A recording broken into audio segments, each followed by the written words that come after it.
dear student, this is Adya. Welcome back to the channel. आज हम start करने जा रहे हैं चैप्टर 4 क्लास 9 का linear equation in two variables. तो ये है चैप्टर का नाम linear equation in two variables. अभी तक हमने 8th क्लास में जो लीनियर इक्वेशन से हम फेस टू फेस हुए हैं वो था linear equation in one variable. Means आपको इक्वेशन में सिर्फ एक ही वेरिएबल से फेस होना पड़ा। तो उसमें क्या होता था, उसमें आपको जब आप उस लीनियर इक्वेशन को सॉल्व करते थे तो आपको सिर्फ एक ही सॉल्यूशन मिलता था, one and only one solution अगर एक वेरिएबल है। लेकिन अब बात आ गई है टू वेरिएबल्स की। हमें यहाँ पर दो वेरिएबल्स को फेस करना पड़ेगा, इसीलिए चैप्टर का नाम भी है linear equation in two variables, right. और अब हमें पता ये होना चाहिए कि अगर दो वेरिएबल्स हैं तो हमें कितने सॉल्यूशन मिल सकते हैं। तो आप ये मत सोच लीजिएगा कि एक वेरिएबल हो तो एक सॉल्यूशन, तो दो वेरिएबल्स तो दो solution. Wrong, this is a wrong statement कि टू वेरिएबल्स हो तो हमें इनफाइनाइट सॉल्यूशंस मिलते हैं। अब इनफाइनाइट सॉल्यूशंस का मतलब क्या है कि हमें बहुत सारे सॉल्यूशंस मिल सकते हैं। बहुत सारे का मतलब क्या हुआ कि जिसकी गिनती नहीं हो सकती, यानी कि आप जितने चाहें उतने सॉल्यूशंस निकाल सकते हैं। तो ये क्वेश्चन हमसे पूछा जा सकता है कि अगर एक वेरिएबल हो तो हमें कितने सॉल्यूशन मिलेंगे, और अगर टू वेरिएबल्स वाली लीनियर इक्वेशन हो तो हमें कितने सॉल्यूशंस मिलेंगे। तो हमें इसका आंसर मिल चुका, और एक दो बेसिक कॉन्सेप्ट साथ साथ हम सीखते चलेंगे और साथ के साथ एक्सरसाइज शुरू कर देंगे, क्योंकि इस चैप्टर में हमें ग्राफ को भी सीखना है। इस चैप्टर में ग्राफ भी है, लीनियर इक्वेशन को सॉल्व करना भी सीखना है दो वेरिएबल वाली, और लीनियर इक्वेशन की स्टैंडर्ड फॉर्म क्या होगी लिखने की वो भी हमें सीखनी है। तो ये सब हम एक साथ एक ही क्लास में सब कुछ सीख नहीं सकते, तो जो भी टॉपिक हम सीखेंगे उसके बेसिक कॉन्सेप्ट को उसी क्लास में हम डिस्कस करेंगे। तो आज की क्लास में हम दो बातें डिस्कस कर रहे हैं, जिसमें से एक डिस्कस हो चुकी कि इनफाइनाइट सॉल्यूशंस मिलते हैं हमें दो वेरिएबल वाले में। अब दूसरी बात की इसकी स्टैंडर्ड फॉर्म क्या होगी, तो वो मैं आपको बोर्ड पर लिखकर दिखा रही हूँ। सबसे पहले हम हेडिंग दे देते हैं कि आज हमारा जो चैप्टर है वो चैप्टर 4 स्टार्ट हुआ है, और चैप्टर का नाम है linear equation in two variables. यानी कि हमें इस पूरे चैप्टर में दो वेरिएबल्स का सामना करना पड़ेगा, लीनियर इक्वेशंस इन टू वेरिएबल्स। ठीक है, अब इसको लिखने की फॉर्म, इस इक्वेशन को जो लिखने की फॉर्म है, किस फॉर्म में इसको लिखा जाता है वो मैं आपको लिख के दिखा रही हूँ। ax plus by plus c is equal to 0. This is the form of linear equation in two variables. हम इसको इस तरह से ही लिखकर रिप्रेजेंट करेंगे। मैं एक बार आपको बता देती हूँ कि इसमें जो a b c है ये हमारे रियल नंबर्स हैं। अब आप कहेंगे रियल नंबर्स क्या होते हैं, वैसे तो आपको पता ही होने चाहिए, बट फिर भी एक बार हम शॉर्ट में बता देते हैं। रियल नंबर्स वो सभी नंबर्स हमारे लिए रियल हैं जो हमने आज तक पढ़े हैं, चाहे वो रैशनल हो चाहे वो इरैशनल हो, क्योंकि real numbers are the combination of rationals and irrationals. और रैशनल में क्या आ रहा है, रैशनल में हमारी हर कैटेगरी आ रही है। तो रियल क्या हुआ, रियल सब कुछ हुआ, हर नंबर हमारे लिए रियल है। बट इसकी एक एग्जेम्पशन आपको लेकर चलनी है, वो अभी मैं आपको बताऊंगी कि ये जो दोनों ए और बी हैं ये हमारे जीरो नहीं होने चाहिए। हालांकि मैंने बोला है कि A B C these three are real numbers, but इसके लिए एक एग्जेप्शन रखी गई है। वो क्या कि ए और बी दोनों नॉन जीरो रियल नंबर्स होने चाहिए, यानी कि ये दोनों जीरो नहीं हो सकते।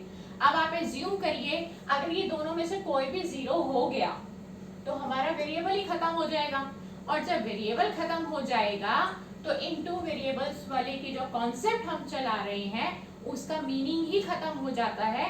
इसलिए ए और बी जीरो नहीं हो सकते। C can be zero, c zero हो सकता है क्योंकि उसके साथ कोई वेरिएबल जुड़ा हुआ नहीं है। तो आप बात को समझिए कि ए और बी जीरो नहीं हो सकते, बट सी जीरो हो सकता है, otherwise a B c are real numbers, right. तो इसको हम कहते हैं स्टैंडर्ड फॉर्म, और नॉर्मली फॉर्म भी कह सकते हैं। Linear equation in two variables की ये फॉर्म है। और दूसरी बात मैंने आपको बता दी है कि आज हम दो ही बातें डिस्कस कर रहे हैं कि इसके इनफाइनाइट सॉल्यूशंस भी आप निकाल सकते हैं।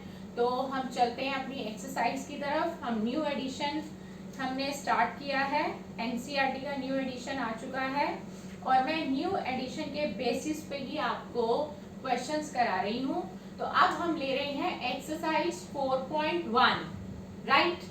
आप अगर मेरे इन क्वेश्चंस को, मेरी वीडियोस को जब भी प्ले करें तो प्लीज अपने साथ एनसीईआरटी लेके बैठिए, क्योंकि मेरी वीडियोस का जो बेस होता है वो एनसीईआरटी होता है। एनसीईआरटी से ही मैं क्वेश्चंस कराती हूँ। तो आप वहां से ओपन करेंगे बुक और साथ में मेरी वीडियो को प्ले करेंगे तो आपका जो कंपैटिबल है वो ज्यादा अच्छा बन जाएगा। तो अब हम स्टार्ट करते हैं एक्सरसाइज 4.1, लेकिन हम जो स्टार्ट कर रहे हैं आज वो एक्सरसाइज 4.1 का सबसे पहले सेकंड क्वेश्चन हम सीख रहे हैं। हम सेकंड क्वेश्चन क्यों सीख रहे हैं पहले, क्योंकि अभी अभी हमने सीखा है कि स्टैंडर्ड फॉर्म क्या होती है। मैं एक बार ऊपर लिख भी देती हूँ कि स्टैंडर्ड फॉर्म होती है ax plus by plus c is equal to 0, right. मेरे पास एनसीईआरटी है, आप देख रहे हैं स्क्रीन पर, आपको दिख रही होगी। आप भी अपनी एनसीईआरटी ओपन कर साथ में बैठिए और साथ साथ करिए तो ज्यादा आपको बेहतर समझ में आएगा। मैं सेकंड क्वेश्चन की रीडिंग कर रही हूँ, आप ध्यान से सुनिएगा। Express the following linear equations in the form ax plus by plus c is equal to 0 and indicate the values of a, b and c in each case।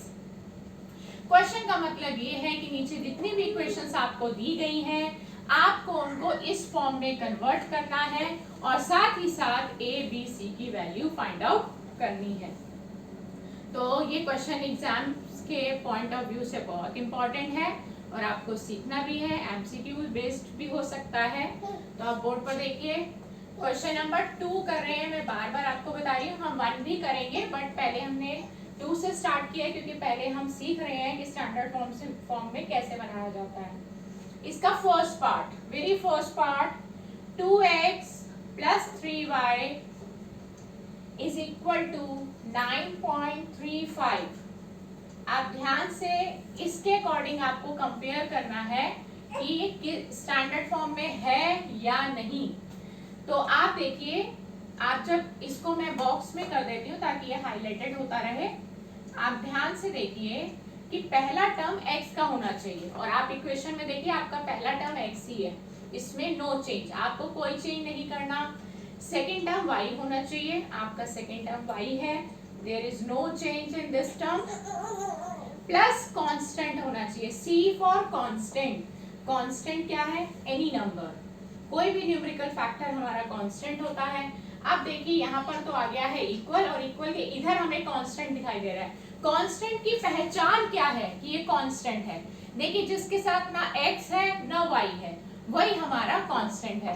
आप देखिए यहाँ पे लिखा है 9.35 बार, बार लगा हुआ है, उसका कोई इशू नहीं उठने वाला। यहाँ पर इसके साथ ना तो x है और ना ही y है, तो इसका मतलब ये कांस्टेंट है। मैं बहुत ध्यान से आपको बता रही हूँ कि कांस्टेंट इस इक्वेशन में c फॉर कांस्टेंट, और कांस्टेंट का मतलब जिसके साथ ना x हो ना y हो वही हमारा कांस्टेंट है। लेकिन कांस्टेंट को होना कहाँ है? यहाँ पर इक्वल के इस साइड, लेकिन हमारे इक्वेशन में कांस्टेंट है कहाँ पर?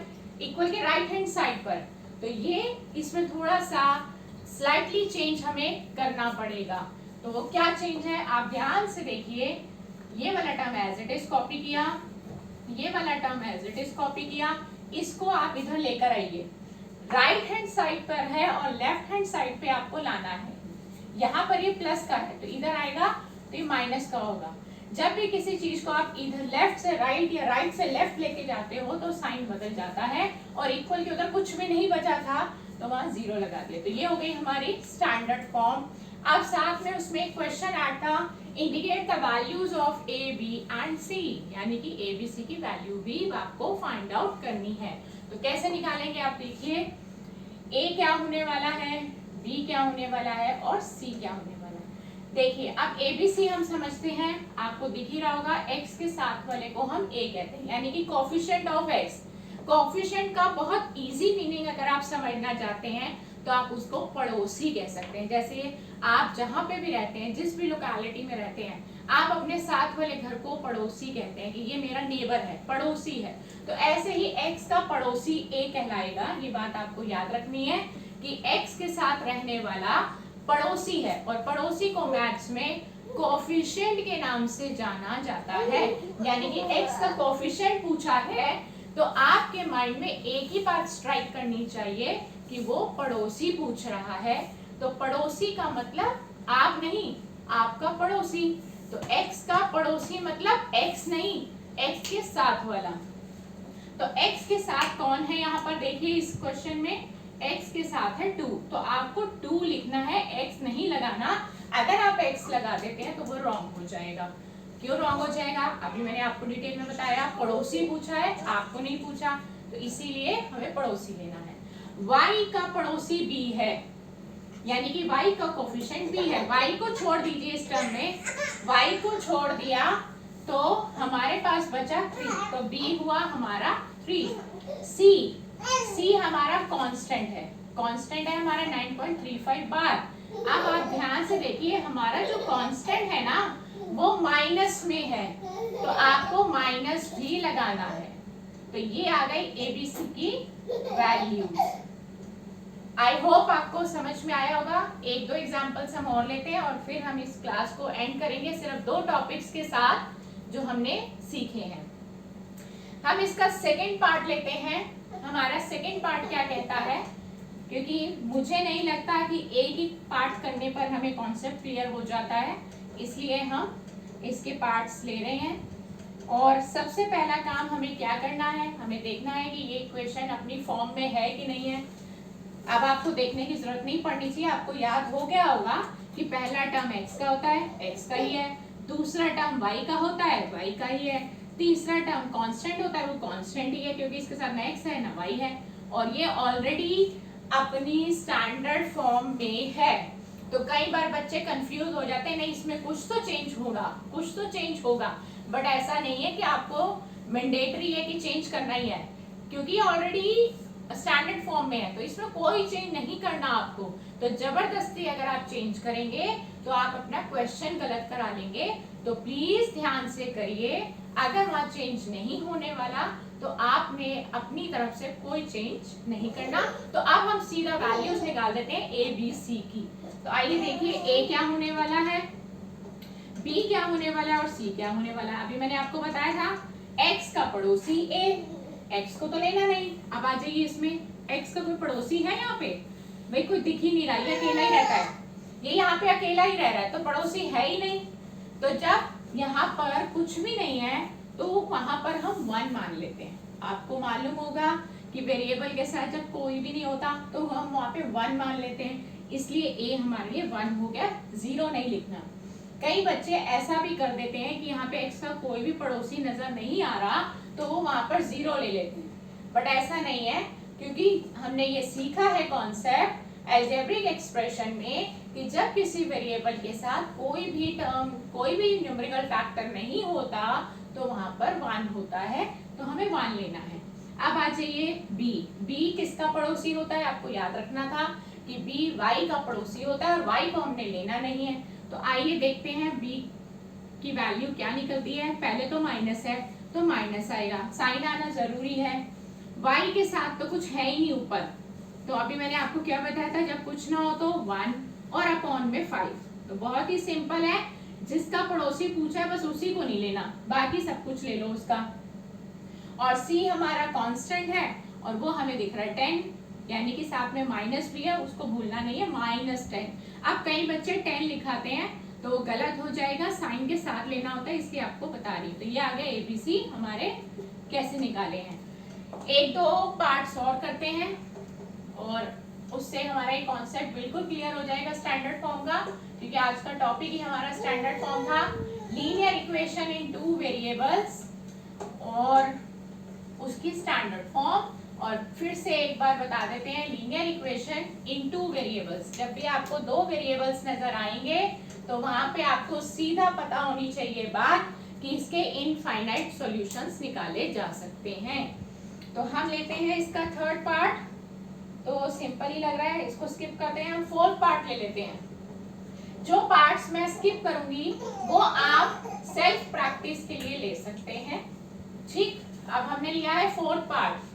अब इसको लेते हैं पहले स्टैंडर्ड फॉर्म में। पहला टर्म किसका आता है? x का, अब ये x ही है, नो चेंज। सेकेंड टर्म आता है y का, लेकिन y हमें दिखाई दे रहा है इक्वल के इस साइड, आप लेकर आओ इस साइड। ये प्लस का है तो इधर ले आओ, ले आए। कांस्टेंट है ही नहीं, तो नहीं है तो जबरदस्ती तो लेना नहीं है ही नहीं तो नहीं लिया। अब हम निकाल लेते हैं ABC। इसमें क्या नया देखा हमने कि इसमें कांस्टेंट नहीं है, तो ये एक नया इसमें कॉन्सेप्ट था कि कांस्टेंट मिसिंग है। a कौन होता है? x का पड़ोसी होता है a। x का पड़ोसी कोई भी नहीं है, लेकिन x तो विजिबल है ना, तो जब x विजिबल है और उसका पड़ोसी नहीं है तो 1 लेंगे, अभी बताया था।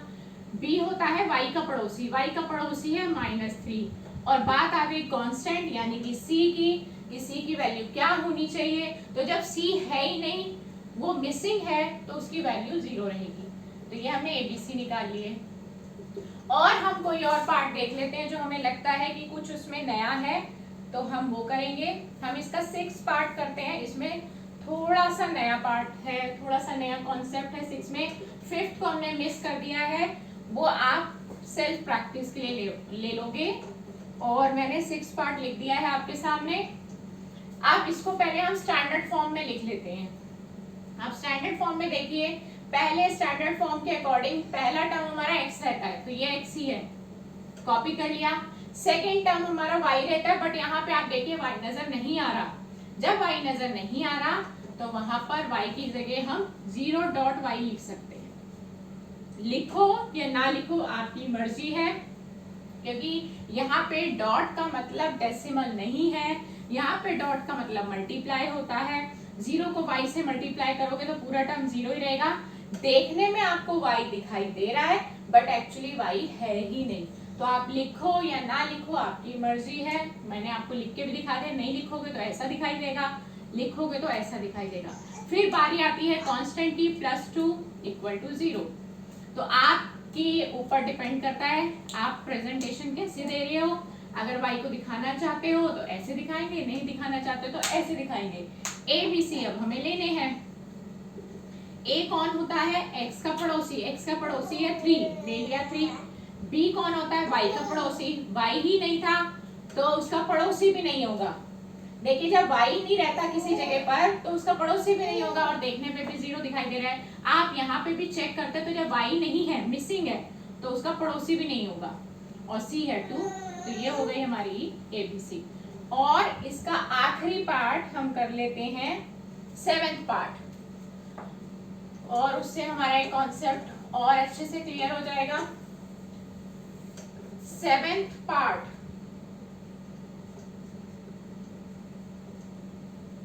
और इसके बाद एक पार्ट और है, आप चाहे तो वो भी कर सकते हैं। देखिए इसको हमें लिखना है स्टैंडर्ड फॉर्म में। यहाँ पर x मिसिंग है, पहला टर्म हमेशा हमारा x का ही होता है, बट x है ही नहीं, तो मैंने क्या बोला था, आप शो करना चाहो तो कर सकते हो, ना चाहो तो नहीं कर सकते। तो अभी यहाँ शो हो नहीं रहा, मैं आपको शो करके दिखा देती हूँ। अगर आपको x को शो करना है जो कि मिसिंग है, उसको आप ऐसे शो करोगे 0.x, ये डॉट बोलोगे, डेसिमल नहीं बोलोगे। यहाँ पे डॉट का मतलब मल्टीप्लाई है। फिर आता है बारी y की, y को कॉपी किया। फिर आता है हमारा कांस्टेंट, ये लिख दिया। ABC की वैल्यू निकाल देते हैं। जब x है ही नहीं तो उसका पड़ोसी भी नहीं होगा, 0। B हो गया 1, क्योंकि y के साथ कोई भी नंबर नहीं है, जब कोई नंबर नहीं होता तो 1 होता है। और C हो गया हमारा -2। तो ये हमने निकाल दी है ABC की वैल्यूज। एक आखिरी पार्ट है, वो भी हम कर ही देते हैं। वैसे तो मैंने कहा था कि ये लास्ट है, बट अब इसको लास्ट मान लेते हैं, ये आखिरी ही है इस क्वेश्चन का, और कॉन्सेप्ट भी क्लियर हो जाएगा। 5 = 2x, देखिए स्टैंडर्ड फॉर्म में देखना है, मैंने ये क्वेश्चन क्यों लिया, इसका एक रीजन है लेने का कि आप चाहो तो 5 को उधर ले जा सकते हो और आप चाहो तो 2x को इधर ला सकते हो, तो साइन अलग अलग आएगा क्योंकि कुछ बच्चे क्या करते हैं 5 को उधर ले जाते हैं और कुछ ऐसे भी बच्चे हैं जो 2x को इधर लाएंगे। तो गलत तो ना वो बच्चे हैं और गलत ना ये बच्चे हैं जो अपने अपने तरीके से लेते हैं। तो लेकिन बच्चों के मन में डाउट ना आए कि इसका अलग आंसर आ रहा है मेरा अलग, तो वो आ सकता है। मैं आपको दोनों तरीकों से करके दिखा रही हूँ। स्टैंडर्ड फॉर्म के अकॉर्डिंग हमें पहले x का टर्म लेना है और ये हमारा x का टर्म उधर दिखाई दे रहा है, राइट हैंड साइड पे इसको लेकर आते हैं इधर, तो माइनस का हो जाएगा। फिर यहाँ पर y मिसिंग है तो 0.y लगा दीजिए और है हमारा कांस्टेंट +5 और इज इक्वल टू 0। abc की वैल्यू निकाल लेते हैं जल्दी से। x का पड़ोसी a, y का पड़ोसी b और c है +5। तो ये आ गए हमारे आंसर्स। अब वो बच्चे जो 5 को उधर ले जाते हैं उनका आंसर भी हम देख लेते हैं क्या आता है। देखिए हम अगर उनके अकॉर्डिंग लिखते हैं तो 2x राइट हैंड साइड पे ही रहने दे रहे हैं और y मिसिंग है और 5 को वो बच्चे उधर ले गए हैं, -5 हो जाएगा जब ये राइट हैंड साइड पे जाएगा और इक्वल्स टू 0। ये मैंने दो बेस में आपको दो तरीकों से करके दिखाया है कि जो बच्चे 2x को इधर लाएंगे उनके आंसर्स क्या आएंगे और जो बच्चे 5 को उधर लेके जाएंगे उनके आंसर्स क्या आएंगे। a b c निकाल लेते हैं। a है हमारा 2x का पड़ोसी, b है y का पड़ोसी 0 और c है -5। अब आप देखिए कि जिस बच्चे ने इस तरीके से किया और जिस बच्चे ने इस तरीके से किया तो साइन अलग अलग आ रहे हैं। यहाँ 2 नेगेटिव है, यहाँ 2 पॉजिटिव है, यहाँ 5 पॉजिटिव है, यहाँ 5 नेगेटिव है। तो आपको डरना नहीं और कोई कंफ्यूजन अपने मन में नहीं रखनी कि कौन करेक्ट है। तो मैं आपको बता दूं कि दोनों ही तरीके हमारे लिए बिल्कुल एक्यूरेट है। नंबर ना तो इस मेथड में कटेंगे और नंबर ना ही इस मेथड में कटने वाले हैं। दोनों ही मेथड्स बिल्कुल एक्यूरेट हैं, हर किसी का सही माना जाएगा। जिसका मन करे ऐसे करने का वो ऐसे कर सकता है, जिसका मन करे ऐसे करने का वो ऐसे भी कर सकता है। साइन डिफरेंट आएंगे उससे आपको कोई नहीं लेना देना, आपका आंसर एक्यूरेट माना जाएगा। तो हमारी आज की क्लास नए चैप्टर से ही शुरू हुई थी और हमने दो चीजें भी सीख ली। हम एक साथ इस पूरे चैप्टर के बेसिक कॉन्सेप्ट को नहीं ले रहे, हमने दो चीजें सीखी हैं और दोनों का कॉन्सेप्ट आपको क्लियर किया है। तो प्लीज मेरी सभी बच्चों से रिक्वेस्ट है, अगर आपको मेरी वीडियो से फायदा होता है, बेनिफिट हो रहा है, आपको समझ में आ रहा है और आप इस बेनिफिट को दूसरे बच्चों को भी पहुंचा सकते हो, माध्यम आप ही हो, आप ही के थ्रू मेरी वीडियोस वायरल हो सकती हैं और सभी को इन वीडियोस का फायदा हो सकता है। करना क्या है ये सब आप जानते हो, आपको ज्यादा से ज्यादा लाइक करना है, सब्सक्राइब करना है और इसको वीडियो को ज्यादा से ज्यादा शेयर कीजिए ताकि ये वीडियो इतनी वायरल हो जाए कि सबको इसका पूरा बेनिफिट मिल सके। तो नेक्स्ट वीडियो में इसी चैप्टर को हम कंटिन्यू करेंगे आपके साथ और प्लीज मेरे साथ इसी तरह कनेक्ट रहिए। गुड बाय दोस्तों।